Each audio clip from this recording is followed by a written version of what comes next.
Cain is woken up by loud cries for his name, interrupting his meditation.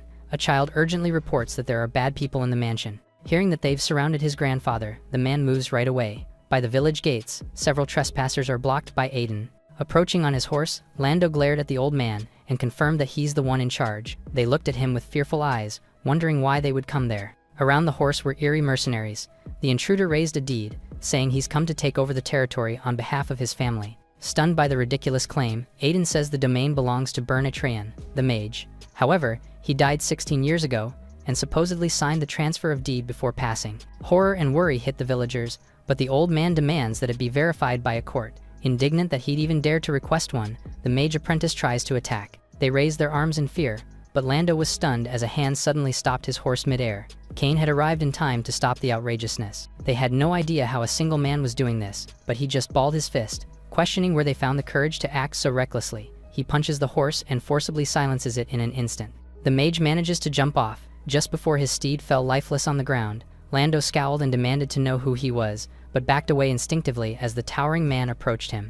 Cain tells Faye to take Aiden somewhere safe. Hearing his name, it becomes clear that the large man is the son of Bern. However, he's also famous for being the legendary mage's magicless son. Wanting to teach the brute what it means to attack a mage apprentice, Lando takes his wand. Surprisingly, the sight of the tool pleases Cain, as he's been wanting to see what magic looks like. Infuriated by his arrogance, the mage gathers his power and speaks an incantation. His first spell is a resounding flash, which sends a bolt of energy that hits the target right in the chest. The villagers cried out in worry as they watched the young man get sent crashing into the ground. Lando laughed in satisfaction, having made the power of magic clear to the brave commoners there. Standing triumphantly, he says this is the price for offending a mage. Faye screamed for his friend, but Cain suddenly spoke on the ground, saying he understood now. It was unbelievable. The attack was indeed painful, but the direct hit barely left a burn on his chest. His sheer tenacity was not normal, especially when he compares the spell to his own strength. Faye is glad to see that he's okay. Meanwhile, he's amazed that magic allows those with such weak bodies to produce so much power. His blasphemous words were enraging, so Lando aimed his wand to shoot another spell that would kill him. However, Cain was too fast and was already inches away from him. He was so fast that the young man did not even register the sight of his enemy's fist. One of the cloaked figures saw it, but it was too late and the punch had already connected.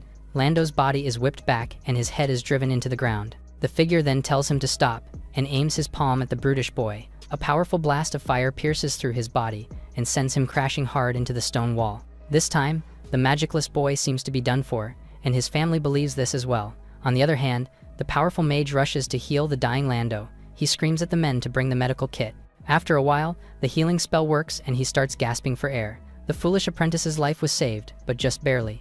Aiden passes out from worry, unable to even look at Cain. He was still embedded in the wall, driven in from the sheer force of the spell. However, he was still alive, and just amazed by the true power of magic. The veteran mage hears his words and is shocked that he's still alive. With this, he takes off his hood and gets serious. Against the boy who had power as vast as the sea, hidden in his body, Cain falls to the ground and props himself up, willing his grandfather to wake up. Faye shakes Aiden awake, saying the young master was still alive. It was supposed to be a simple takeover of territory, but now extermination is necessary. Asked who he is, the mage introduces himself as Zaid and tells the boy to prepare for death. Cain's eyes opened wide, about to face the true measure of magic. With a loud scream, the master shoots a burst of flames at his enemy. It's the same spell as earlier, so the magicless boy just crossed his arms to defend himself. Defending with such a straightforward method was foolish and ridiculous. The torrent of flames hit his arms and sent him far back. It's so strong that he's pushed into the wall again. He takes it all, unwavering and unwilling to back down. After a huge explosion, they looked on expectantly and were shocked to see Cain's singed arms. However, these were the only parts damaged, and he stood perfectly, ready to take his turn to strike. The mortal was actually able to withstand the power of magic, but such arrogance was going to cause his death, as Zaid shot even more flames. To his shock, the boy appeared above him, having already mastered his moves. The veteran casts a magic shield instinctively, blocking the purely physical kick that was aimed at his face. Cain stomps several times, questioning why he couldn't break through. Taking advantage of the situation, the old man gathers energy into his palms again and shoots a flash of blazing fire at the boy. Again, he's sent crashing into the wall, but now they aren't sure if the spell did the trick. For some reason, Zaid's cheek gets wounded. Cain, still smoldering, stands back up after getting a taste of a mage's true power. It should normally be impossible for mere muscles to reach such heights, unless the rumors are true. Aiden tries to stop him from continuing and suggests surrendering the land. However, he insists that he's already found a way to defeat the enemy. He sets his eyes on some chains. Meanwhile, Lando calls to his teacher, saying he wants them all dead. For hurting the young apprentice, Zayd was going to make them pay with their lives. If the rumors are true, then he cannot let the muscle-headed boy live. Planning to rob him of the chance to cast a spell, Cain dashed forward and unleashed a barrage of endless punches. It was incomprehensible, but the mage raises a shield, just in time. Both of them were intent on killing the other, but the mage was certain that brute force cannot break his barrier. The villagers cried out and cheered for their young master, willing him to defeat the invaders of their land. Zayd aims to end things for the boy, who's arrogant enough to believe he can win. Seeing the magic circle above his hand, Lando recognizes the secret magic and orders his teacher to kill Cain and all those that support him. Suddenly, chains flew toward him and wrapped around his neck. Before he could comprehend what was happening, he's pulled forward. Seeing his precious disciple fling, Zayd instinctively undoes his barrier to catch the boy's body. Unfortunately for him, this gives his enemy the opening he was looking for. He realizes his mistake, but it's too late, as Cain drives his fist into the old man's gut. Surprisingly, the mage is still chanting, unwilling to fall to a commoner who can't even use magic. Having his own purpose, the boy takes the chain and wrapped it around the enemy's throat, completely interrupting the incantation. As he can't afford to slack against such a powerful opponent, he tightens the chains to strangle the mage. Loud screams roared throughout the air, and Lando watched in horror as his teacher, a full-fledged elemental mage, nears death against the power of brute force. He orders the mortal to stop, warning that attacking a mage is grounds for clan extermination. Sick of all their threats, Cain pulled even tighter. Seeing this, the noble tells his mercenaries to help, but the villagers, who were much more in number, were prepared to fight back. Zayd's hand trembled and glowed as he begged for just a moment to cast his ultimate technique. However, the mortal couldn't care less about who or what they were.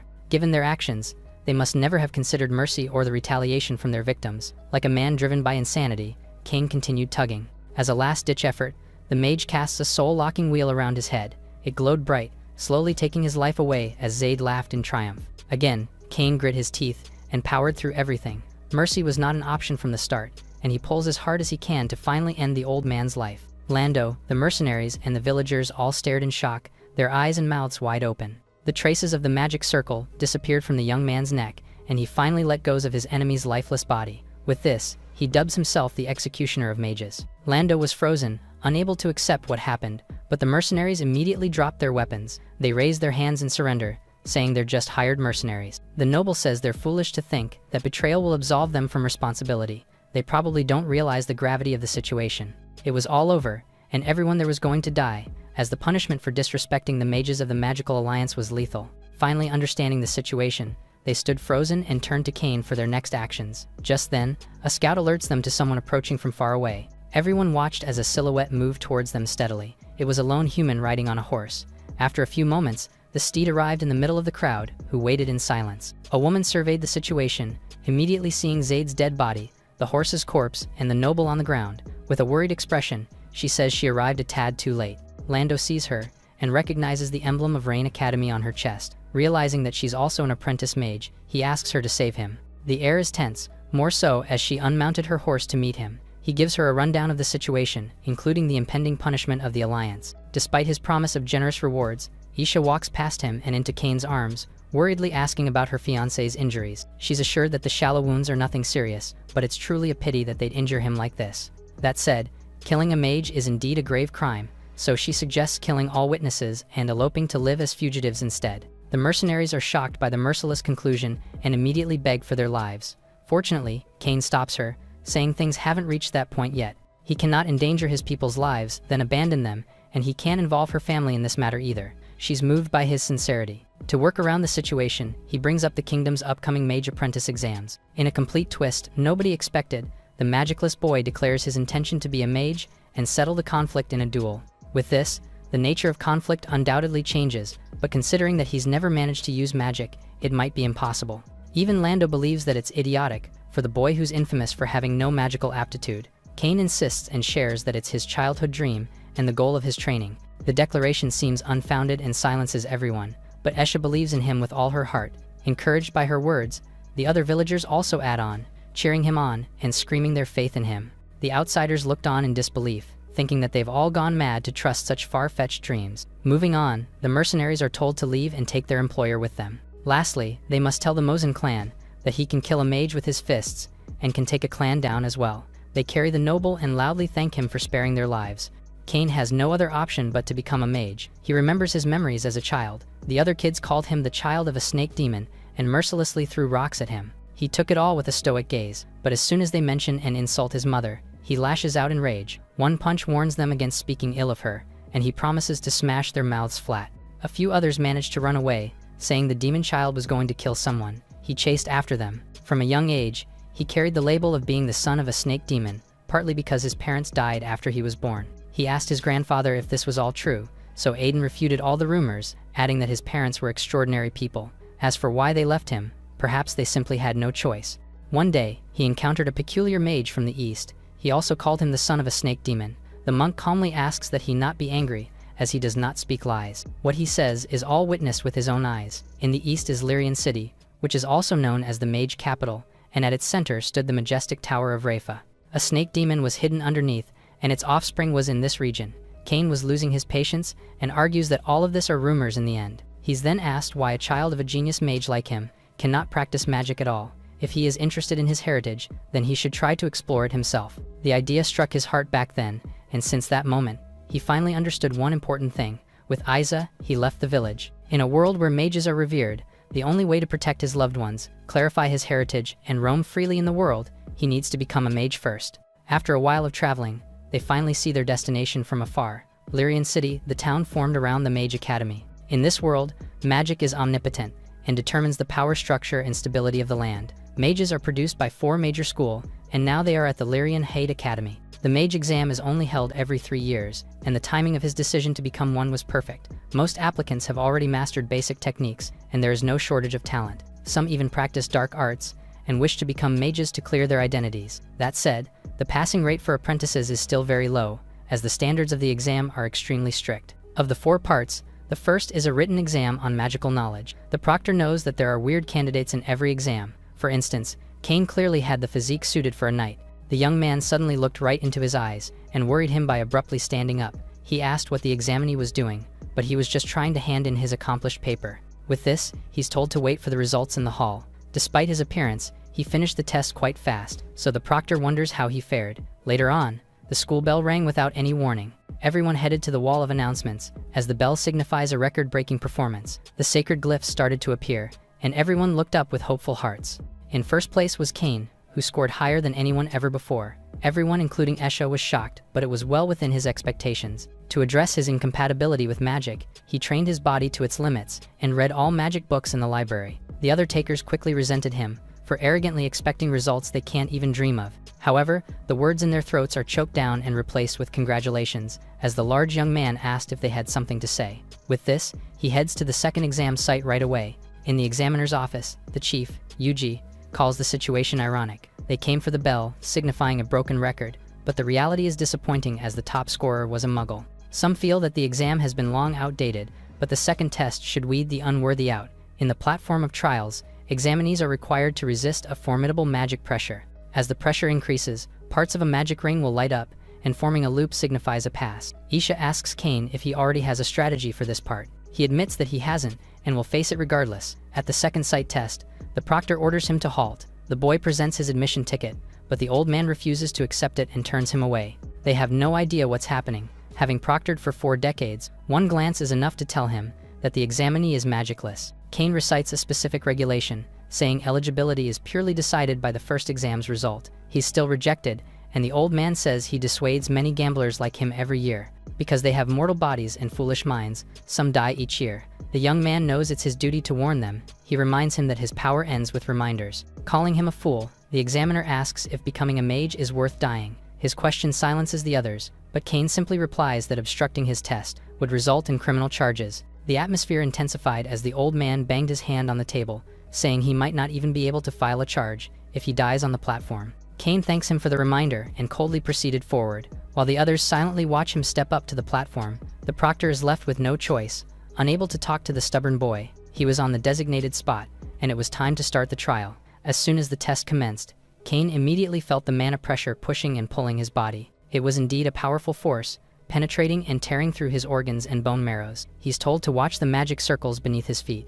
As each section lights up, the pressure will increase exponentially. If he regrets proceeding, now was his chance to back out and stop. Isha was filled with worry and asked how he was feeling. Flexing his muscles and tearing his clothes apart, he assures them that he's in excellent condition. The rings continued to light up, one by one, and none of them could believe what was happening. It was impossible, but he was resisting purely with his physical body. Half the ring was already lit up, a feat no mortal has ever achieved. He grit his teeth and grunted through the pain. They ask again if he was still okay, and like before, Kane states that he was in excellent condition. Seeing the circle nearly complete, Esha starts cheering instead of worrying. Meanwhile, the other mages question how muscles could possibly resist magic. With another scream, the circle closes and he officially passes the test like a dream. It was an achievement unlike any before, but Kane asked to be hurriedly promoted, as he wants to take the final test. They couldn't believe it. This stage increases the pressure, until it surpasses the highest record and reaches the platform limit. Esha questions why he'd even want to continue with the pain, but he just tells them to stop talking nonsense and proceed with the test. As soon as the old proctor obliges, he's forced to hunch over from the overwhelming pressure mounting his body. Again, he screams through it and resists with pure physical strength. His resounding roar rings throughout the hall. Later on, a familiar bell also rings and is heard by the entire academy. Yuji turned in shock, questioning who triggered it again. Students and examinees gasped upon realizing that a record was broken again. Some think it might be a mistake, but they head to the announcement wall regardless. On the other hand, Isha asks her fiancé why he went so far despite his injuries. Kane apologizes for making her worry, but he knows his situation the best. As a muggle, earning the mage's acknowledgement is absurdly hard, so he has to prove it with the exam. From the very beginning, what he's challenging isn't just the apprentice test, but the entire set of rules and order of the mage world. She did not realize that he carried such a weight on his shoulders. Meanwhile, the other students saw that he broke another record consecutively. Yuji was furious with Elan, whom he warned against letting the boy pass. He apologizes to the chief examiner and says he's never seen anyone so desperate. Admitting a mortal would be blasphemous, and doing so might violate the sanctity of the examiner badge on his chest. However, the boy met all the criteria of their exam rules. Also, if he saw the state he left the trial platform in, then maybe he would understand why he could not arbitrarily take away the opportunity he worked so hard for. With sincere belief, he subjected himself to life-threatening injuries. Compared to his purity, conspiring in private to decide his future is too despicable. Yuji was indignant, but Ellen's creed stopped him from following orders, so he surrendered his badge. The chief examiner turned away in anger, refusing to take it. He was determined to stop the madness that was contaminating the apprentice exams. There was absolutely no way he was allowing it to continue. With this, he orders for all candidates to be informed that the third trial is determined to be a magical combat contest.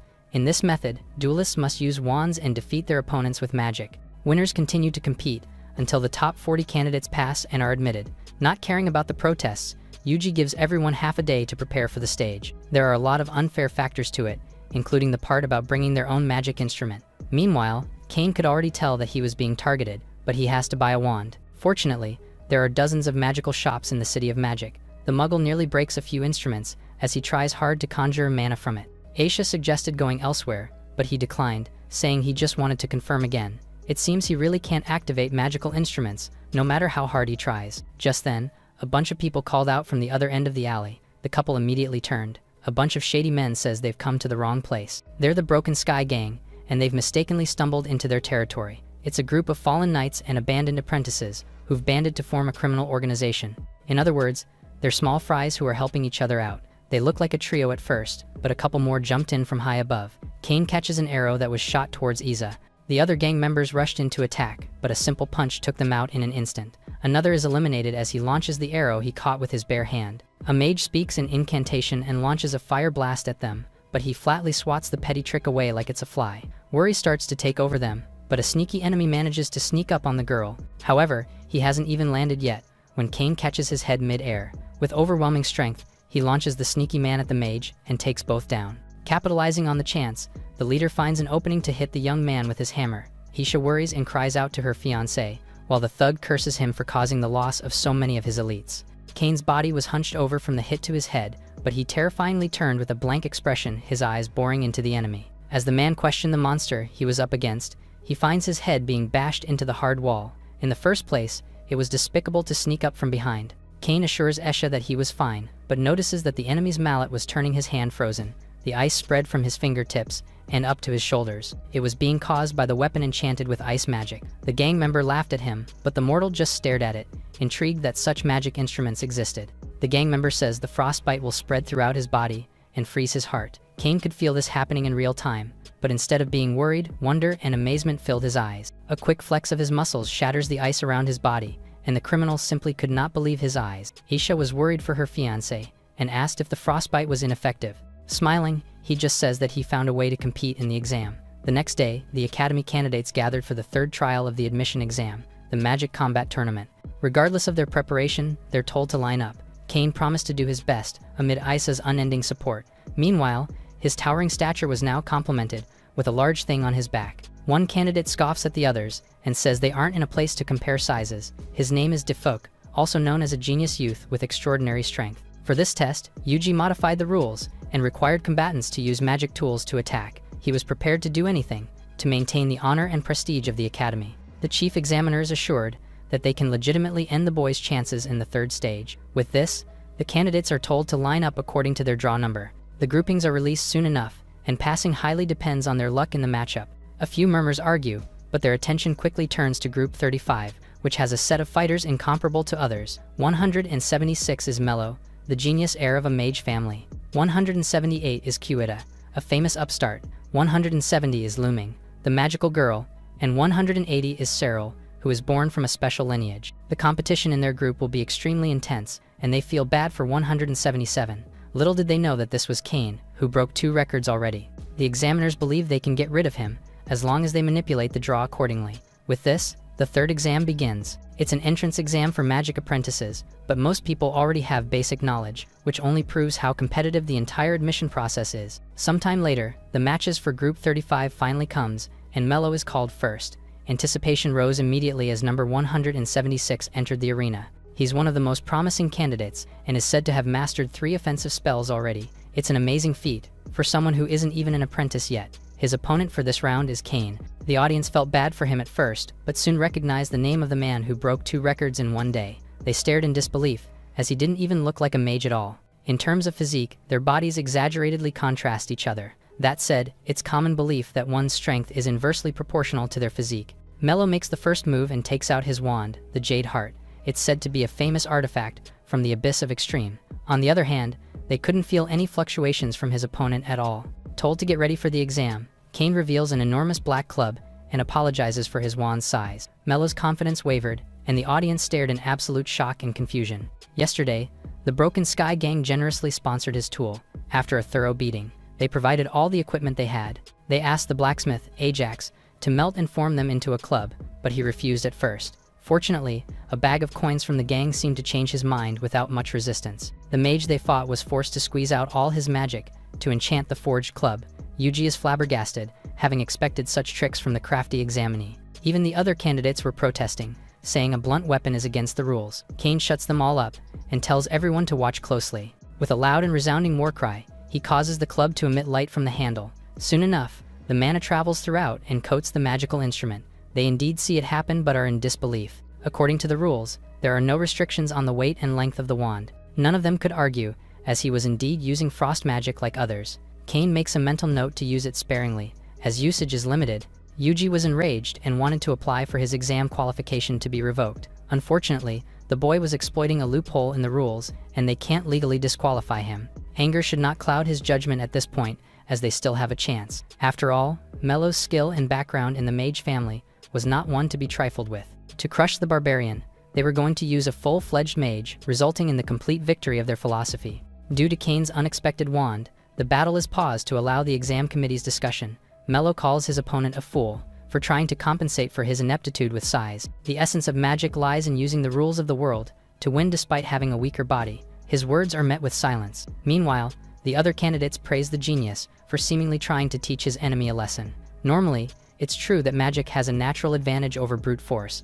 As such, knights and rangers of the same level must submit to mages. Before they could discuss more, the committee announces the resumption of the battle. The bell dings and Mello immediately moves to cast a spell, but finds his body crushed flat by Kane's club in an instant. Everyone who spoke so confidently earlier looked on in shock, shaking as they watched the heavy wand be lifted from the genius' twitching body. The fight was over in the blink of an eye, and the mage didn't even stand a chance. The muggle apologizes, saying he doesn't underestimate his opponents at all. Leaving everyone horrified, he turns away and encourages the organizers to save the boy while they still can. With this, the victor of the match was announced. Aisha cheered for her fiancé with all her heart, while the others again could not believe what just happened. Similarly, the examiners watching from above were solemn, as they tried to figure out how it turned out this way. One tries to blame Mello for being inexperienced and letting his guard down. However, it was no time to dwell on that now, as there were others in the death group. While the genius made a mistake, the others surely should finish the job well. At least, they could only hope. Kane is called down by the referee, but he requests a guarding challenge. It's the only way to challenge the record, as explained in the rule book. It's been so long since anyone requested it, so the mage has to check the details himself. Most of those in the audience have no idea what he's talking about either, but one explains that he wants to stay in duel with all the competitors one by one. It reeked of arrogance, especially for someone who beat Mello with a surprise attack. However, Yuji was eager to agree, as the boy was making trouble for himself. The highest record for this challenge is 17 wins, and he just has to beat this. Several jeer at him for being too arrogant, and start to cheer as Koeda takes the stage as the first challenger. It was a great opportunity for the upstart to make a name for himself. Also believing that Mello put his guard down, he decides to be extremely cautious. He stands at the edge of the stage to keep a sufficient distance. An advantage of a mage lies in long-distance attacks, so he might have a better chance. However, Kane disappeared from his spot as soon as the match began. Like before, the mortal appeared above him with his club raised high, but Koeda believes that his instant spell is faster. It is indeed, and his thunderbolt hits his target first. Despite this, the opponent's attack still connects, and the mage is sent crashing into the arena walls several meters away. Again, people are left speechless from the overwhelming display. Koeda was out cold, and his smashed body was driven into the concrete. Kane was satisfied with his strength control this time, as he didn't cause lifelong disability. The audience points out that he was clearly and directly hit by the Thunderbolt spell, but the outcome remained completely unchanged. Just like his offense, his defense was also overwhelming, and even Yuji had to acknowledge the freak of nature that he was. Esha cheered silently, as doing so loudly did not fit the atmosphere. Koeda was carried out of the arena on a stretcher, and Lumi immediately surrendered, not even giving the match a chance to start. Sarlo also forfeited instantly, knowing he can pass the monster onto someone else. However, the results of the death group starts a wave of preemptive surrenders among the common candidates. The situation was quickly reported to the chief, and it was clear what was going to happen. Yuji turns to the organizer, who was so confident in his plan that was now failing. Trembling in worry, he says a trump card, Jia, was still lying in wait. He was disqualified in the last exam for killing a candidate, and is as strong as a junior mage. If he and the muggle end up hurting each other, then it's much better for all of them. York's educational philosophy and tactics are praised. Still wanting to be on the cautious side, Yuji reveals a red pendant. It's a sea monster bone remnant, able to trigger passive physical defense. Those who do great things are not bound by details, nor do they hesitate to employ all means. The wave of forfeitures continued, and Kane was about to beat the record without much effort, as nobody wanted to fight. Finally, one candidate accepts the challenge. Turning around, they see the opponent, and it's Jia as the examiners expected. Somehow, he had the red pendant around his neck. Saying he should be a warrior or a blacksmith, he gives Kane a chance to surrender. Like before, the comments are met with silence. The mage is already lifting his wand, as he gives his opponent one last warning. Meanwhile, the other candidates recognize him as the one who killed several mages already. The match starts and, like clockwork, the muscle-headed fighter reaches his opponent in the blink of an eye. Jia is surprised by how fast he is, but the club is completely blocked by a magic shield. Everyone was surprised, even the caster, as he did not expect the pendant to actually be real. A magic barrier is a skill that can only be mastered by star-rank mages. With this, it was the sneaky mage's turn to attack, so he launches an inferno blast right at his opponent's face, and in point-blank range. They wanted him to lose, but the sight was horrific this time around. Jia smugly apologizes, saying he had no intention to take a life today. To his surprise, Kane walked amid the flames and stared right into his shocked eyes. Since he did something he didn't mean to do, he grabs the mage's arm and tells him to repent. The huge club came again, but so did the impenetrable magic barrier. The shield allows him to pull his hand away, and he's perfectly encased in the pendant's power. Something didn't feel right, and the artifact actually felt unnaturally powerful. Jia shoots an inferno blast again and, like before, it hits the target squarely in the chest. This manages to get him some distance. Meanwhile, the audience struggled to accept that the boy who wasn't even an apprentice yet was casting highly complex spells. He had to end the battle fast. He has to enter the academy and learn the secrets of spirituality before his body collapses. Unfortunately, his opponent wasn't going to let him do this so easily. Kane calls his magic superficial and much weaker than Zaid's, who he killed barehanded. They're dumbfounded that he was still alive, and note that he just admitted to killing a mage before. Esha cries out, telling him to be careful. With a sinister smile, he says he's already figured out a way to beat the enemy. York tries to understand what he did to survive 2 high-level spells in a row. However, Yuji already knew, He doesn't have any defensive techniques and was purely using his body as a shield. Losing control of his patience, Jia attacks to take his opponent's life and sends a burst of dark flames forward. The audience gasped, surprised by the unexpected casting of black magic. From the impact alone, he was sure that he had finally won the battle. However, Kane appeared behind him in an instant, saying his anger is his flaw. Putting his hand over the shady candidate's mouth and nose, he supposes that he must be using an artifact, which he felt when he first gripped his wrist earlier. Jia struggles to breathe, completely caught and unable to trigger his shield. Meanwhile, the onlookers can't believe that not even black magic could stop him. Again, Yuji is forced to acknowledge his skill, particularly in accurate decision-making. The user of black magic suffocates and passes out soon enough. Satisfied with his work, Kane lets go and tells the medics to handle him. The referee watched as he walked away and declared him the victor. His wide and sturdy back cast a shadow on everyone, as their worldviews began to collapse in utter disbelief of his sheer power. After this match, no one dared to compete and accept the challenge. In other words, the Muggle won the accolades of the third and final trial. The audience was completely numb, and Isha just silently pumped her fists in delight. Kane is called to enter the chief examiner's office. There, he personally faces Yuji for the first time. The old mage commends him for triggering the Bell of Wisdom 3 times. The young man counters, praising the organizer's luck in drawing for the matches. Observing him silently, the chief soon gets to the point and notes his history of killing Zaid, which is why he's in the exam. As expected, the information channels of mages are quite pervasive. Yuji promises to use his influence to settle the dispute regarding the mage's death. There was obviously a condition, and Kane was willing to hear it out. He's told to withdraw his admission. The chief knows he's the successor of Byrne, but since he's unsuitable to be a mage, he's even willing to write a recommendation letter for knighthood. The young man asks if knights have the authority to use the Continental Teleportation Portal. Yuji is perplexed by the unexpected question. Unfortunately, the rules dictate that only mages are allowed to use the portals. As such, Kane declines the offer, saying his needs can only be met by becoming a mage. The chief finally loses his patience and questions how a Muggle could dream of being a mage. His personal opinion is swatted away, and the old man is reminded that only scores matter. The boy's insolence and stubbornness sends him over the edge. Since he has nothing else to say, Kane turned to leave. As for the third-rate family matter, he decides to handle it himself. Yuji is left alone and seething with rage by the insubordinate fool. Unwilling to let anyone ruin his academy's examinations, he screams and calls for the proctor. Rayleigh must spread the word that the fourth trial for the exam is going to be the Spirit Beast Hunter, which he'll personally oversee. The mage worries about using such a dangerous method, but there was no room for objections. Just like that, a lethal stage was set for the final test.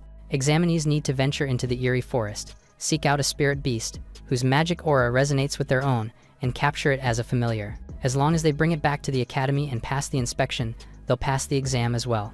It was an outrageous stage that caused a huge uproar from the candidates, but Yuji reasons that they will be taught the right steps, and will also be tested on learning ability. The key point to remember is that the deeper they go, the more dangerous it will be. If they stray too deep, even the academy's rescue team will not be responsible for them. Again, people erupt in protest, hearing that their safety can't even be guaranteed. However, they're told to give up on being mages if they can't even handle such levels of danger. This silences everyone, and the unwavering gaze between Yuji and Kane intensifies. The tutoring session was going to be held on the spot, so they're told to listen well. Even Esha notices that her fiancé is being targeted again. For now, he'll take it step by step and plan things out carefully. Early the next day, the fourth stage, Spirit Beast Hunter, soon began.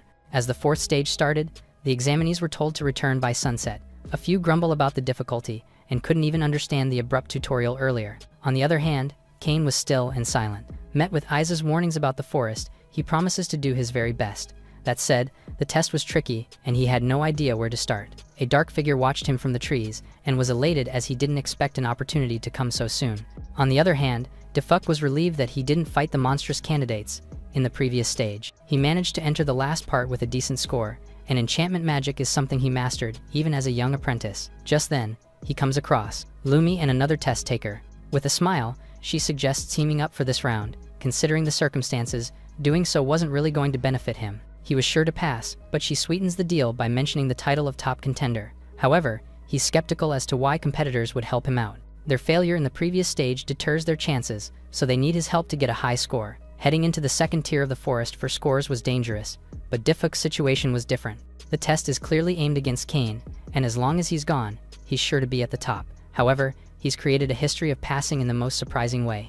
Irked by the thought of it happening again, he accepts the proposal on the condition that he captures a familiar first. Meanwhile, the Muggle sneezed somewhere in the forest, as people continued to talk about him. Suddenly, a bunch of shady figures leapt in from behind. Armed and dangerous, they surrounded Kane, and first confirmed his identity. He questions who they are, to dare act sneakily during the exams. They move into attack, but the gap between their strength becomes abundantly clear. A few swings eliminate the swordsman, so the mage uses an incantation and summons a bunch of roots from his staff. Sprouting from the ground, the thick greenery wrapped around the young man's legs. They quickly made their way up his body. Believing that he's incapacitated, the remaining men rushed in to impale him. They indeed make contact, but to their surprise, their target has caught their spears with his bare hands. The sight is enough to make them freeze, but this was a huge mistake as Kane unleashes his power at them. After taking the spearmen out, he frees himself from the roots with sheer power, and curses them for attempting to commit murder in broad daylight. The mage was in absolute disbelief, not understanding how it was possible. Realizing that their information on the target was wrong, he tries to escape for now. However, Kane had no intention of letting him, and took one of the spears. Pulling his arm back, he launches the weapon with his demonic strength, and shoots it forward as if it were a light arrow. It sped forward and, catching up in no time, pierced right through the old man's chest. It continued to shoot through the trees, dragging the body along with it. Kane stares at his handiwork, but catches himself and realizes that he didn't leave anyone alive, and now has no idea who attacked him. He sees a pendant around one of the corpses' necks, and wonders what the badge is for. Since the main priority is the exam, he stashes the badge and decides to ask Esha later on. Suddenly, he hears rustling from nearby. A second-tier horned fox monster was there, likely attracted by the smell of fresh flesh. It was a great opportunity to fulfill the conditions of the examination. He tries to remember the incantation they were taught, and moves his hands around while making a bunch of silly sounds. The fox looked at him in absolute confusion, and the mocking tilt of its head made him feel insulted.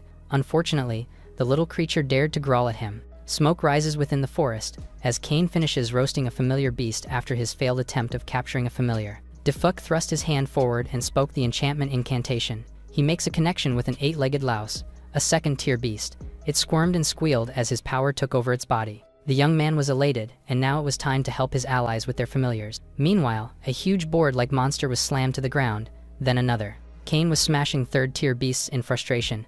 As he can't tame anything with magic, he concludes that it won't work, because their level of intelligence is too low for communication. His grandfather said that some powerful beasts are smart enough to bewitch human minds. It's currently impossible for him to communicate with other monsters in the forest, so the only option is to find a spirit beast intelligent enough to speak to him. Back in the campus, Yuji receives reports of a patrol team, finding traces of a secret mage organization. Hearing about the group of rats that connive, he questions what they're doing there. Just then, another group of scouts reported new information.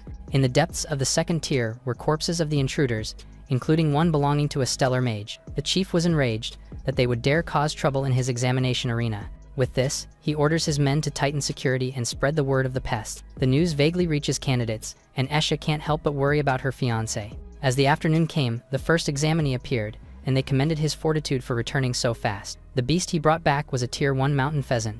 Now, he has to show control over his familiar, and will be given a score accordingly. People are jealous as the mage displays amazing control over the creature. Soon enough, other candidates started returning one by one, most of which were accompanied by a spirit beast. Of course, there were some who came back with injuries or empty-handed. At the same time, Kane was in the forest, grumbling as the environment was different from the map. It was damp and uncomfortable, and he was obviously lost already. To make things worse, there weren't any beasts to tame at all. He had to hurry as evening was approaching, but a dark silhouette approached from below. The sun was about to set indeed. It wasn't within the examiner's expectations for some to capture second-tier beasts. Isha was doing rounds, asking if anyone had seen her missing fiancé. Defuk chimed in, saying they encountered Kane deep in the second tier of the forest. She quickly turned and asked where he went after. They saw him heading further into the mountains, and the chances of him returning were slim. She couldn't believe it. She refused to.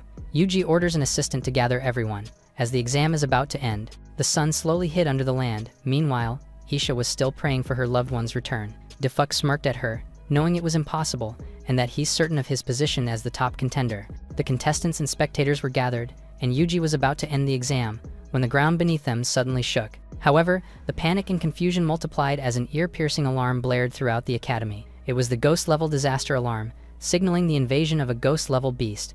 A white creature emerged from the ground, and the veteran mages quickly identified it as the Earth Dragon of the Mistwood Forest. It hates leaving its territory, so why was it attacking the academy grounds? Just then, they noticed the unbelievable figure sitting on its back. Defuk couldn't believe his eyes, as Kane smacks the dragon's back and tells it to kneel. To their surprise, the prompt made the beast follow, and immediately lowered itself to the ground. The mortal smiles, glad that he made it just in time. His competitors and examiners all screamed in disbelief, more so when he smacks the dragon again, ordering it to sing a song, dance, and do a somersault for all to see. It hesitates for a moment, struck by the ridiculous order.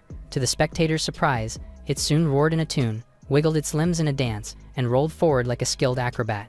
It became painfully clear that Kane made the ghost-level beast his familiar. Esha was just relieved and glad that he came back safe and sound. Night soon fell over the academy. Yuji called for a meeting among the examination committee to discuss Kane's performance. He insists that the boy used inappropriate methods to achieve his scores, and his last trial even resulted in multiple injuries and damages to the hall. As such, he moves that they revoke the candidate's qualification and asks for their thoughts. It was quite an interesting story this year, especially for someone who rang the bell multiple times. In the end, the results do not align with the purpose of the examination. Just then, a familiar man stood up. The mage in charge of the written exam emphasizes the mortal's performance, which was exemplary. Yuji did not expect him to side with the boy, but Ellen takes the opportunity to pile on and notes Kane's outstanding display in the second stage. This time, York disagrees and argues that he exploited the third stage's loopholes. Discord grows as he moves to revoke the bells, which was made by the association itself. The chief silences them and says the mortal's situation is at odds with the exam's objective.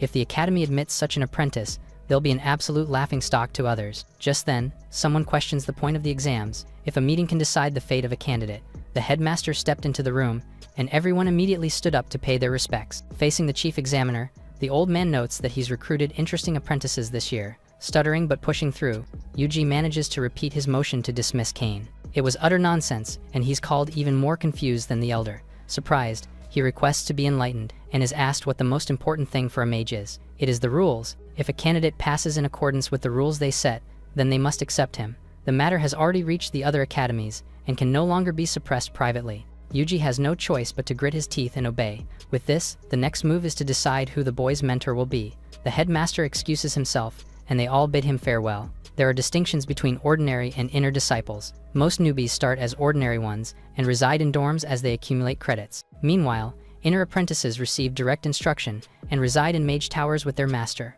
Rules say that the top contender, or anyone who rings the bell, immediately becomes an inner disciple. Despite being against it, Yuji asks the mages if anyone is willing to become Kane's master. They all avert their eyes and give petty excuses, unwilling to take the muggle in. He curses them despite feeling the same way. Just then, York speaks with a recommendation. The next day, the entrance ceremony of the Academy's 172nd class started. There were less than 20 people left, as it's the hardest exam in decades. Heads quickly turned as an attention-grabbing student approached. Kane towered everyone as usual, and the common school robes didn't even fit. A few teachers asked them to wait, as the ceremony was about to begin. Just then, someone called to the Muggle apprentice. A juryman walked to him and introduced himself as Enzo, his master assigned specifically by the Academy. They're surprised by the man's unexpected appearance, and Kane rushes to greet him politely. However, the master raises his hand to stop him. Honestly speaking, he does not want to take him on as his disciple, as he isn't particularly fond of people as big as he is. Since he values rules, Enzo suggests sticking to them and proceeding with the personal test. Mages often have simple tests when selecting apprentices, mostly just as a formality. Kane apologizes for being ignorant to such customs and asks to be told his requirements. With this, the mage orders him to follow for now. They reach the training field, where several dummy posts stood for target practice. He doesn't like the boy, but he doesn't particularly hate him either. As such, he just has to use magic inside him to ignite a post with fire elemental energy. In other words, the simplest form of a fireball spell. If he's able to do this, then Enzo will acknowledge him as his disciple. Several other students have come to watch. Kane repeats the task in his mind and agrees that it isn't too much. But how is a muggle going to overcome the challenge? The examinees are all shocked by what Enzo tells Kane, while Diffuk is clearly elated that he will have a chance to be this year's champion. Back in his office, Yuji celebrates as well since they can hit two birds with one stone and eliminate both Kane and Enzo. They secretly hate the teacher, as he has been occupying a star-level mage tower with his half-broken body and has long been a thorn in the side of the upper levels. Since the upcoming assembly of the new Mage Tower Association is nearing, the teacher will eventually have to give up the tower, whether or not he accepts Kane as his apprentice. The two enjoy watching their most hated student finally face trouble that will put him in his place. Meanwhile, Kane requests his teacher for time to prepare for the test. Enzo allows him to prepare and gives him a deadline until the next day before sunset. If he succeeds, he will accept him as his apprentice, but if not, he has to leave and withdraw from the examination. Kane agrees and discusses with Esha that he needs to venture into the Mistwood Forest. He doesn't have a solid plan yet, but he intends to try something inside the forest and asks the girl to wait for him. Esha volunteers to go with him, but he insists that he must face the challenge alone. He has to become a mage no matter what, and this might be his only chance to do so. Meanwhile, Yuji is surprised that Kane is heading back to the forest, calling the boy stubborn for always acting so unpredictably. Meanwhile, sitting in the middle of the academy is Enzo's mage tower. As the holder of a third-tier magic stone, he has one of the tallest towers, a symbol of his power and influence. His apprentices, Terry and Nini, admonish him for giving Kane an easy task, suggesting that he should have given the boy a difficult one to drive him out. Enzo scolds them for criticizing his methods and judgment. However, Terry points out that the number of apprentices will determine their participation in the mage meeting, and if the number exceeds 5, they will have to compete fiercely. The teacher tells them that they should simply do their best and prove themselves competent as his mentees. Inside the Mistwood Forest, Kane reflects deeply on how he can produce his own internal magic to call forth the fire element and ignite the wooden pillars. This is his biggest challenge in the examination so far, as he has never cast a spell in his life, but he has thought of something that could help him gain the fire element within his body. Last night, Gia gave him a book about the Mistwood Forest, which could provide the information he needs. It was the mage's compensation for cheating in their last duel. He follows the map in the book and arrives at the fire cave. Meanwhile, Grand Mage Suru receives a rare letter from a faraway place. He reads it, and to his surprise, a woman appears and asks if he still remembers their 7-year agreement. Meanwhile, Esha patiently waits for her fiancé as the sun begins to set. In his office, the chief examiner also wonders why the boy hasn't returned yet, thinking that he must have failed his test. Just then, the door to the office bursts open, followed by a panting examiner with bad news. Meanwhile, Enzo and the other students are shocked when they see Kane approaching, containing the fire element within his body, almost making him look like a monster. Slowly burning from the inside, he struggles to walk toward the training ground. The students begin to recognize him, as does Isa, who immediately cries out in panic upon seeing him. Enzo tells her not to approach the boy, since the aura of the fire core within him is so strong and provoking him in his unstable state would be dangerous.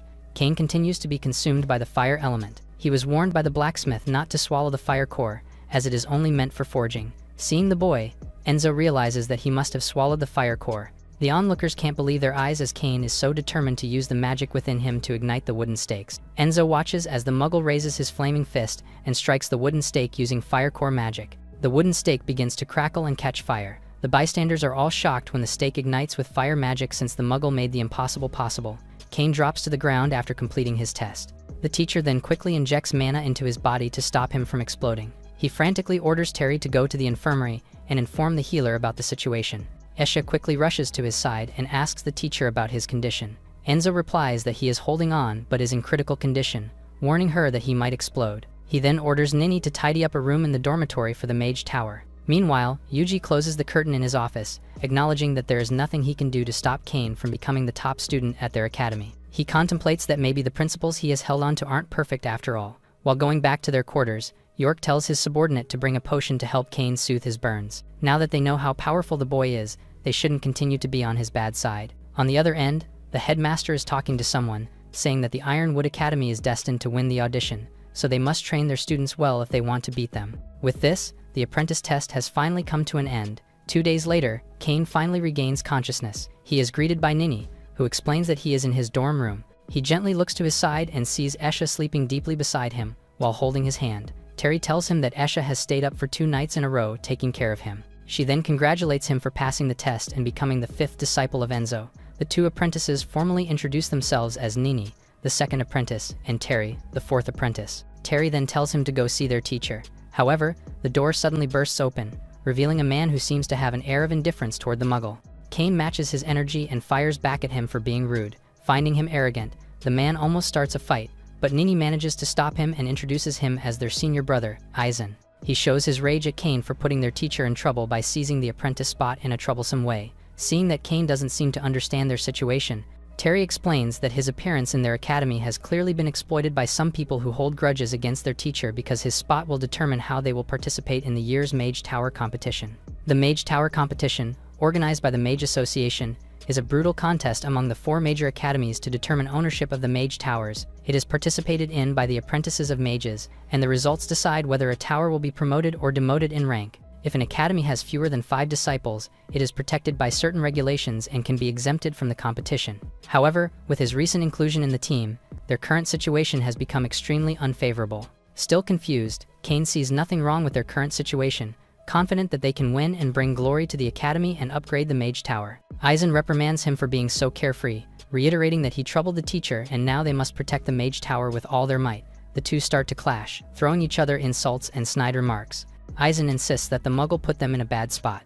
Cain calls him weak for pointing fingers and blaming him for something that isn't determined yet. Fed up, Aizen tries to attack the newbie once again but is stopped by the other apprentices. Terry reminds him that they have an apprentice code that states fighting is extremely forbidden inside the Mage Tower. So, Aizen suggests that they duel officially outside the tower. Nini tries to intervene, insisting that they can't fight since Cain just recovered from serious injuries. However, the two are unstoppable, and Cain accepts the challenge. Isha gives him a worried look. Aizen tells him that he has 3 days to recover from his injuries, making it a fair fight for him, but at the same time, wanting to kick him out of the tower. Nini calls him careless for accepting the duel, reminding him that he is someone with no magical talent. She reprimands him for underestimating the abilities of his seniors since defeating amateurs in the exams doesn't mean that he is stronger. Terry agrees and advises that he calm down and apologize to Aizen. Cain understands their sentiments but believes that the only way to resolve their differences is through combat.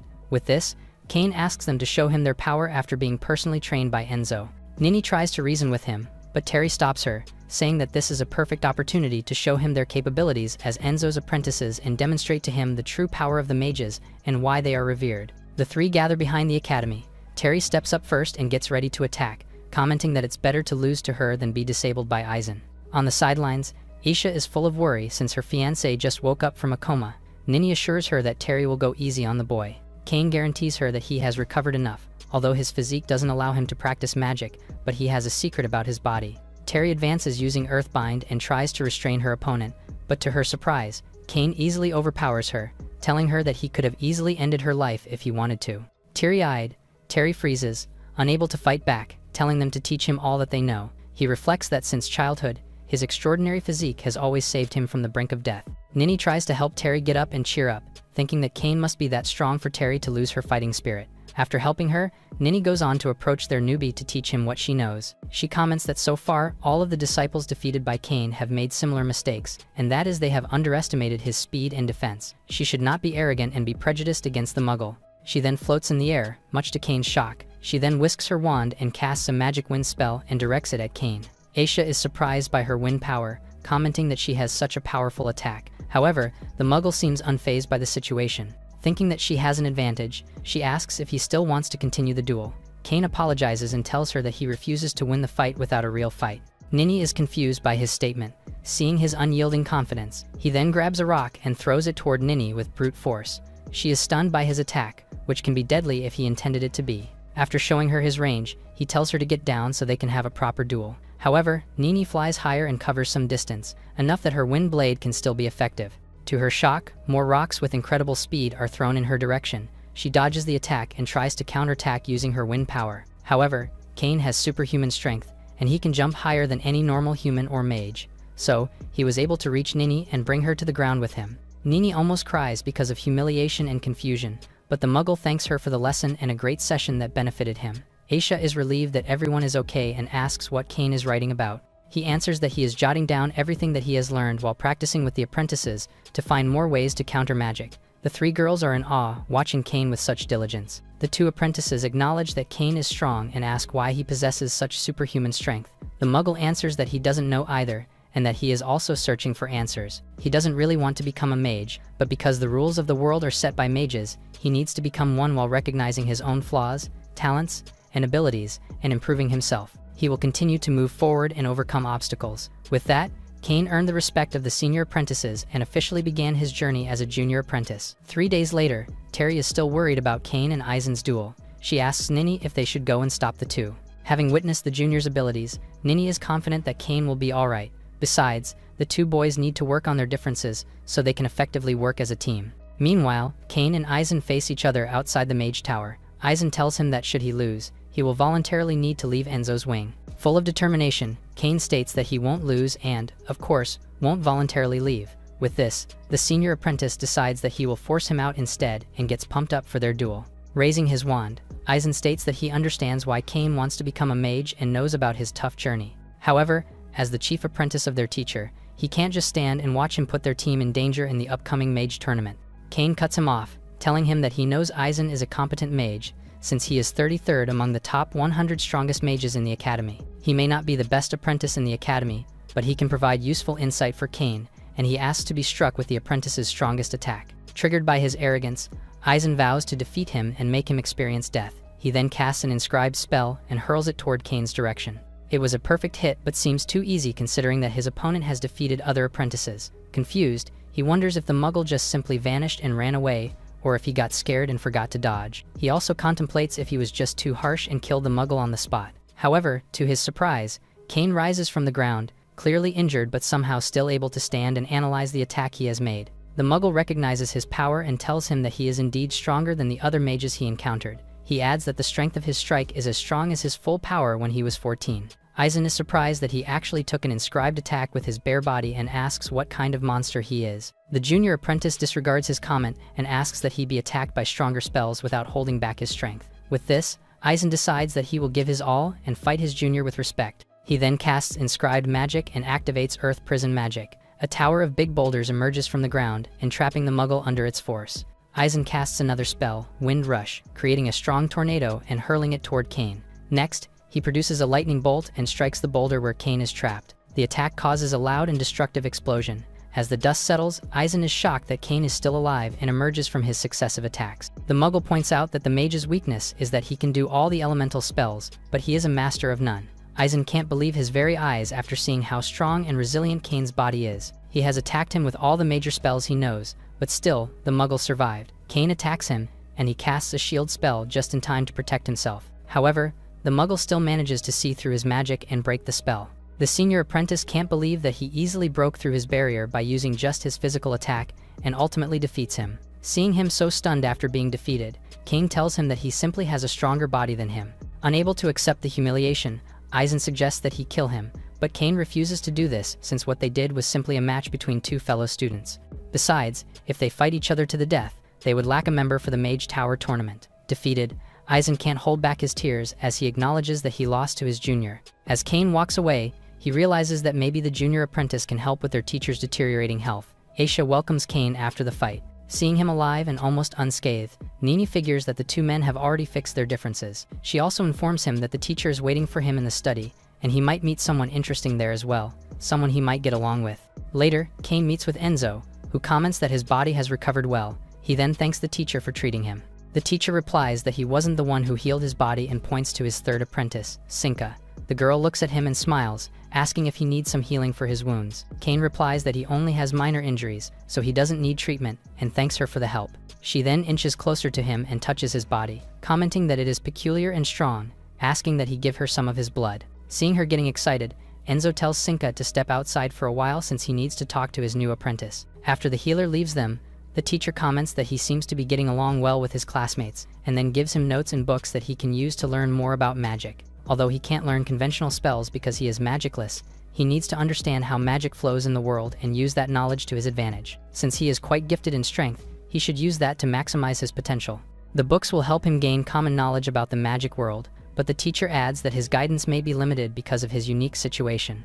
Despite this, Cain is grateful that the teacher is the first one to help him receive the status of a mage apprentice. He swears that he will repay the kindness one day. Enzo corrects him, saying that he doesn't need to thank him because he earned his status on his own. He is merely helping him as his teacher and because of his sincere heart. Ending their conversation, the teacher tells him to seek him or the other senior apprentices when he needs help or has questions. So, the Muggle asks about the time when his teacher participated in the Battle of the Snow Demon Ridge 16 years ago. With a serious look on his face, Enzo asks if he is investigating his father's past, to which the apprentice confirms, saying that his father, Byrne, disappeared after the infamous battle 16 years ago, and just recently, he heard that his teacher also participated in that battle. Enzo admits that he participated in the battle but states that the information about it is inaccessible to the public except for the mages. Hearing this, Cain vows that he will become a mage as soon as possible.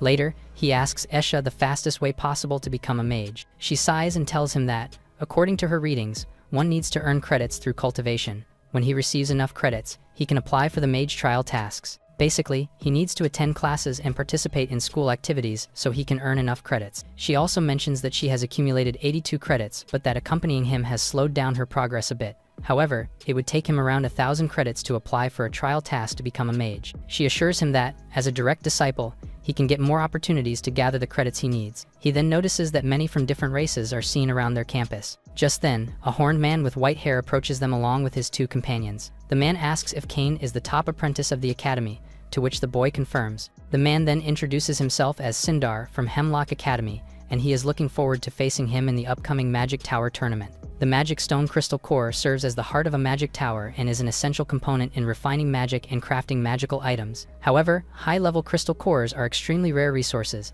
To manage their distribution among mages, the Mage Tower tournaments are held. To prevent teams from facing each other within the same academy during the preliminary rounds, invitations are extended to other academies for allocation matches. This year, Reinhardt Academy has 26 teams participating, all matched against those from Hemlock Magic Academy. Only the winning teams from the 16 matches will advance to the official tournament, where they will compete in the next stage against the 4 major academies. In their quarters, Aizen explains to Kane that only the victors from these 16 duels can move on to the main competition among the 4 great academies. He then shows the list of the 16 duels, each determined by a drawing of lots. That explains why those guys they encountered yesterday tried to provoke them. He tells his junior that he is the source of confidence in their team. Besides the preliminary matches, they need to win at least 2 more matches to secure their Tier 3 Magic Stone Tower. Getting invested about the tournament, Kane then asks about the rules of the competition.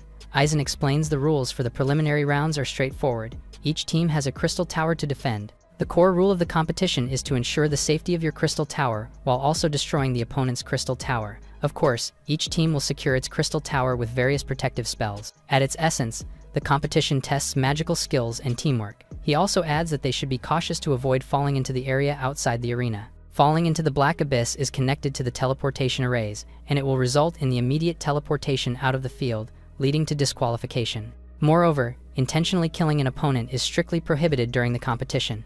Causing serious injury or death may also lead to the forfeiture of match results. Kane then asks if participating in the tournament can earn him credits. Aizen confirms this, explaining that they can also receive additional tasks assigned by their Mage Tower. When combined, winning a single match can yield up to 100 credits. With this, they should aim for the first place. The Magic Tower Arena was specially constructed for the Mage Tower competition, and the preliminary matches were about to begin. The participants entered a large gate according to the order indicated on their draw cards. They listened attentively as the instructors explained that each door corresponded to a separate battle arena. Aizen looked at his junior apprentices and told them to prepare for the start of the competition.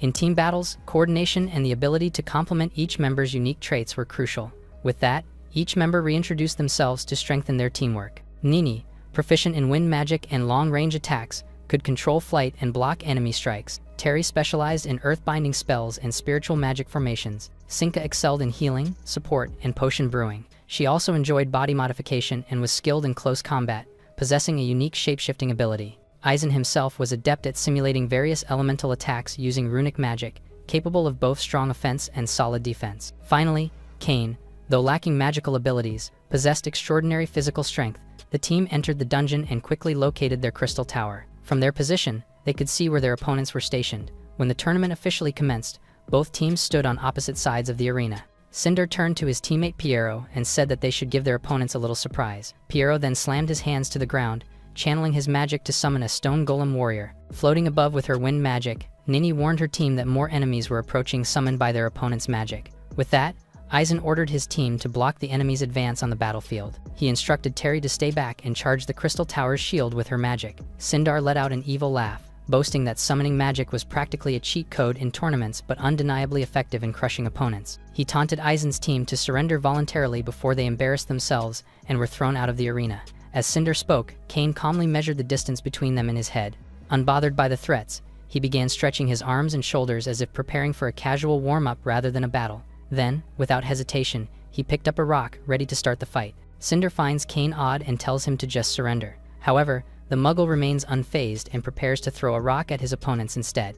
With sheer brute force, he hurls the rock, which shoots past the enemies at incredible speed. He has one target in mind, the Crystal Tower. Everyone is stunned when the rock smashes into the crystal with such force that it instantly shatters. In a blink, Cinder's team is eliminated, and the Stormbreaker team wins. Even Kane's teammates are left speechless by his move, unsure whether to be impressed or terrified. Terry doesn't even realize they've already won since the fight ended so quickly. Kane, on the other hand, is simply satisfied that they earned 100 credits so easily. Meanwhile, Cinder is beyond enraged that they were defeated so effortlessly. Refusing to accept the outcome, Piero activates Stone Golem Fusion and attacks the Stormbreaker team and completely violating the competition rules. Aizen immediately casts a shield to protect his teammates, while Kane steps forward and punches through the golem's hard exterior, shattering it with ease and sending it crashing to the ground. The opposing team is humiliated even further, their anger burning hotter. They rush to their injured teammate, and Kane instructs Sinka to take charge. She approaches the fallen opponent and heals him to ensure their team isn't disqualified. The opposing team thanks her for saving their teammate's life. Back in their quarters, Aizen finally breathes a sigh of relief that their team wasn't disqualified. Kane promises to be more careful next time, but Terry points out that with his terrifying combat ability, they'll need to adjust their team strategy around his strength. Esha then comments, half-jokingly, that she's jealous because direct disciples like Kane can earn in a day what regular students like her struggle to earn in over 2 years. Kane smiles and promises to help her earn credits once the competition ends. After all, she's his fiancée. And so, the Stormbreaker team narrowly passes their first match unscathed. Unbeknownst to them, their victory is already stirring a storm of envy among others. In anger, Sindar slams his fist against the wall, cracking it. He can't accept the humiliation and demands that his fellow student, Molu, take a stand for their academy's honor. Molu reminds him that they represent the dignity of their entire institution and must not act recklessly. He has already investigated the situation and found that the problem began within their own team. Still, Sindar vows that in the next match, he will personally reclaim their academy's honor. The second round of the Mage Tower tournament takes place inside the Mage Tower dungeon. The rules are similar to the first match: protect their own crystal while destroying the opponent's. However, this time, the central passage has been transformed into a complex maze. Hearing this, Kane realizes that a quick victory won't be as easy. He also hears rumors that the team originally scheduled to face them has suddenly forfeited. In their place, the Hemlock Magic Academy has sent another team in preparation to target him again. Determined not to cause unnecessary trouble again, Kane promises to be more careful this time. The Stormbreaker team begins to strategize. The dungeon has multiple entrances leading to the Crystal Chamber, and based on their pre-match analysis, they decide to focus on defense. Aizen assigns 3 people to guard the crystal, while 2 will explore the maze to gather information. Since Kane possesses the strongest combat ability, he's chosen as one of the scouts. He's paired with Sinka, whose soul imprint works well in the dungeon's terrain. Meanwhile, in Hemlock Academy's Crystal Chamber, Cinder receives a report on the Stormbreaker's movements. His impatience flares since he doesn't just want to win, he wants to humiliate Kane's team and make them pay for their earlier disrespect. Back in the dungeon, Sinka and Kane move cautiously through the misty corridors. While walking, Sinka suddenly asks if he could give her some of his blood, and she'll exchange it for incredibly powerful potions. Her eyes gleam with excitement as she explains that there are potions that can enhance magic power, induce temporary death, alter magical attributes, even permanently change one's appearance, and that she only need about 400 milliliters of blood from him. Kane isn't particularly interested in potions, but since it's for his senior, he agrees without hesitation. Sinka beams at his response, but her expression quickly turns serious as a strange mist begins filling the chamber. Alarmed, she warns him to cover his mouth and nose. Out of the fog, a massive insect and 2 mages emerge. The Goblin Prince Schaffer laughs maniacally, revealing that his mist can drain their magic abilities. Beside him stands Theo, the insect mage, known for raising soul-bound creatures inherited from his family line. Sinka urges Kane to retreat so they won't get trapped, but before she can react, Kane moves on his own. Without warning, he lunges forward and delivers a devastating punch toward the insect, instantly defeating its master. Schaefer's grin vanishes as Kane grabs his head and slams it into the ground with frightening force. Theo collapses, suffering soul damage from his beast's death. Before Kane can catch his breath, Nyx, another Hemlock mage, appears and restrains Sinka. Kane rushes to her aid, but it's too late as Nyx disappears into the maze, taking her hostage. Frustrated, Kane curses himself for lacking magic since he can't sense where she's been taken.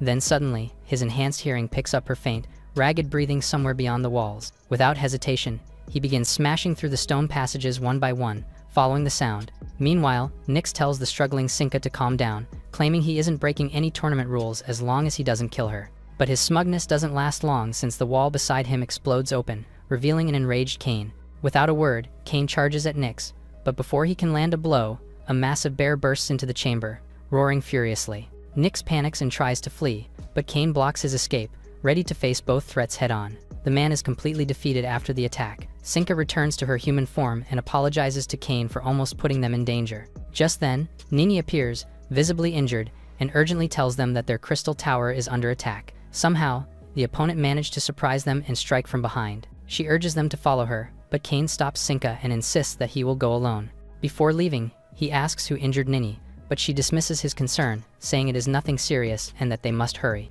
Suddenly, Kane punches Nini in the stomach, sending her crashing against the wall. Her disguise fades, revealing an unfamiliar woman. She is Yanqui from Hemlock Academy, a specialist in illusion magic. Kane calls her move pathetic, saying that her trick was too obvious to fool him. Yanqui laughs mockingly and traps him inside an illusion array, rendering him completely defenseless. Sinka desperately tries to wake him, but he is already too deep in the illusion. Yanqui touches his face, fascinated that someone so strong could be so helpless against mental magic. Overcome by curiosity, she decides to explore the depths of his mind and invades his consciousness while Sinka struggles to pull him out. Inside Kane's mind, Yanqui finds herself standing before a towering structure that rises endlessly into the sky. Her awe quickly turns into terror as a giant snake appears and lunges toward her, ready to devour her whole. She screams and hastily breaks her own spell, gasping for breath as she escapes from Kane's consciousness. Trembling, she calls him a monster, horrified by what she witnessed within his mind. Kane finally wakes from the illusion. Sinka checks if he is all right, though he still appears dazed and disoriented. At that moment, Cinder arrives and punishes Yanqui on the spot, stepping on her and calling her weak and incompetent like the rest. Consumed by fury, Cinder declares that he will personally reclaim the dignity of Hemlock Academy. He leaps forward and attacks Kane, determined to show him the strength of the Academy's most powerful battle technique, the Holy Light Battle Fist. The punch connects, but to Cindar's shock, Kane remains standing, completely unharmed. Calmly, Kane tells him that someone who disrespects his comrades has no right to speak of dignity, then asks if that was truly his strongest strike. In response to Cindar's weak strike, Kane unleashes only half of his strength, yet the resulting punch sends his opponent crashing to the far end of the chamber. Kane despises anyone who disrespects their own comrades. After the clash, he turns to Sinka and apologizes for causing her trouble once again. Meanwhile, inside the crystal chamber, the remaining members of Stormbreaker are astonished to learn that their team has triumphed over Hemlock Academy. Elsewhere, in his quarters, Malu receives the report that Hemlock Academy has been completely wiped out. With a sigh, he orders his servant to have the next group forfeit, remarking that although he would love to face Kane himself, now is not the time. Back in Stormbreaker's quarters, Enzo congratulates his apprentices for advancing to the top 16. He tells them that he is already proud of their achievement, as they have met their goal. However, the team insists on continuing. They want to aim for the higher-level Magic Tower Crystal Core and grab the once-in-a-lifetime opportunity to earn more credits along the way. Enzo cautions them that battles beyond the top 16 will be far more dangerous. Yet, the team has already made up their minds. Each of them carries a personal reason to keep fighting. A flashback reveals that the 4 apprentices once knelt before their teacher, humbly asking for a favor. They reminded him of the great battle at Snow Devil Ridge 16 years ago, where Enzo cast a moonlight-level spell far beyond his rank. His actions saved countless mages' lives, and as a result, the Academy awarded him stewardship over the current 3rd-level Mage Tower. However, the battle came at a heavy price since his magical foundation was damaged, and his path to further advancement was cut off. Over time, his past achievements faded from memory. Some even ridiculed him in secret, calling him a crippled mage. Yet, there remains a cure for Enzo's condition. If they win the Magic Tower tournament, they will be granted a Moonlight-level reward, one that might finally heal their teacher's injury. What once seemed like a distant dream now feels within reach. With Kane among them, victory no longer seems impossible. The apprentices ask Kane to lend them his strength. Smiling, Kane tells them that winning the tournament has been his goal from the beginning, so he will fight alongside them. And so, Kane and his team set out on their journey in the Magic Tower tournament, heading toward the sacred wood plains of Ferrostad. Esha joins them as the team's manager, delighted that she can earn credits while traveling with them. Kane looks forward to this new chapter, which is his path toward becoming a full-fledged mage.